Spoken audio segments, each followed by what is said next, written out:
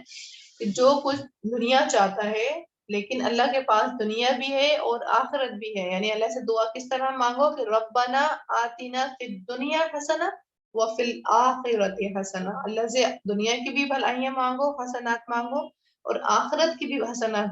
مانگو۔ وکان اللہ سمیعا بصیرا، اور ہے اللہ بہت سننے والا، بہت دیکھنے والا۔ یہاں سے ہمارے لیے کیا بات پتہ چل رہی ہے کہ اگر ہم اللہ کا کام نہیں کریں گے، اللہ کا دین آگے نہیں پھیلائیں گے، تو اللہ تعالیٰ نان مسلم سے وہ کام لے لے گا۔ اللہ نے جب کسی سے کام لینا ہے تو اللہ تعالیٰ ہر چیز پر قدرت رکھنے والا ہے، کام لے رہا ہے اور لیتا رہے گا، اللہ تعالیٰ محتاج نہیں ہے ہمارا۔ اور اللہ تعالیٰ سے صرف دنیا نہیں مانگنی ہے، دنیا اور آخرت دونوں مانگنی ہے۔ اللہ تعالیٰ ایٹیکیٹ سکھا رہے ہیں، صرف دنیا دنیا نہیں کہنا ہے کہ یہ چیز ہو جائے، یہ چیز مل جائے، یہ چیز کر لیں، آخرت کی بھی بھلائیاں چاہنی ہے، آخرت بھی یہی دنیا میں تو رہ کر مانگنی ہے۔ پھر ہے آگے آیت ہماری ٹرانسلیشن ہم سن لیتے ہیں، آیت نمبر 123 سے 134۔ اعوذ باللہ من الشیطان الرجیم، بسم اللہ الرحمن الرحیم۔ بِأَمَانِيِّكُمْ وَلَا أَمَانِيِّ أَهْلِ الْكِتَابِ مَن يَعْمَلْ سُوءًا يُجْزَ بِهِ وَلَا يَجِدْ لَهُ مِن دُونِ اللَّهِ وَلِيًّا وَلَا نَصِيرًا وَمَن يَعْمَلْ مِنَ الصَّالِحَاتِ مِن ذَكَرٍ أَوْ أُنثَىٰ وَهُوَ مُؤْمِنٌ فَأُولَٰئِكَ يَدْخُلُونَ الْجَنَّةَ وَلَا يُظْلَمُونَ نَقِيرًا وَمَنْ أَحْسَنُ دِينًا مِّمَّنْ أَسْلَمَ وَجْهَهُ لِلَّهِ وَهُوَ مُحْسِنٌ وَاتَّبَعَ مِلَّةَ إِبْرَاهِيمَ حَنِيفًا وَاتَّخَذَ اللَّهُ إِبْرَاهِيمَ خَلِيلًا وَلِلَّهِ مَا فِي السَّمَاوَاتِ وَمَا فِي الْأَرْضِ وَكَانَ اللَّهُ بِكُلِّ شَيْءٍ مُحِيطًا وَيَسْتَفْتُونَكَ فِي النِّسَاءِ قُلِ اللَّهُ يُفْتِيكُمْ فِيهِنَّ وَمَا يُتْلَىٰ عَلَيْكُمْ فِي الْكِتَابِ فِي يَتَامَى النِّسَاءِ اللَّاتِي لَا تُؤْتُونَهُنَّ تُعَلِّمُونَهُنَّ مَا كُتِبَ لَهُنَّ وترغبون أن تنكحوهن والمستضعفين من الولدان وأن تقوموا لليتامى بالقسط وما تفعلوا من خير فإن الله كان به عليما وإن امرأة خافت من بعلها نشوزا أو إعراضا فلا جناح عليهما أن يصلحا بينهما صلحا والصلح خير وأحضرت الأنفس الشح وإن تحسنوا وتتقوا فإن الله كان بما تعملون خبيرا ولن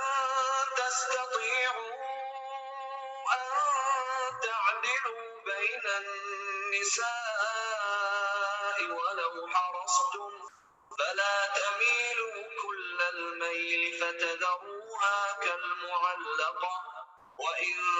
تصلحوا وتتقوا فإن الله كان غفورا رحيما وإن يتفرقا يغن الله كلا من سعته وكان الله واسعا حكيما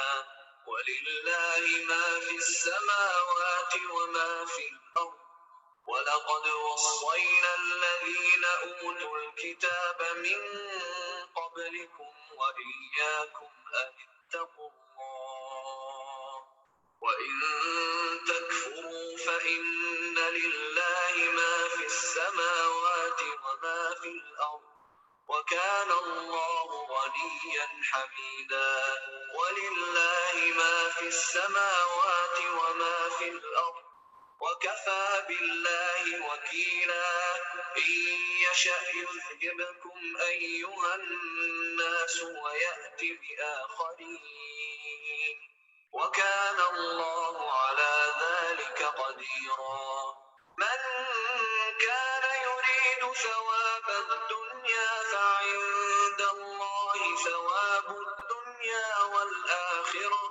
وكان الله سميعا بصيرا. آج کی آیت ہماری یہیں تک تھی. سبحانک اللہم و بحمدک اشہدو ان لا الہ الا انت استغفرک و اتوب الیک وآخر دعوانا الحمدللہ رب العالمین. السلام علیکم ورحمۃ اللہ وبرکاتہ.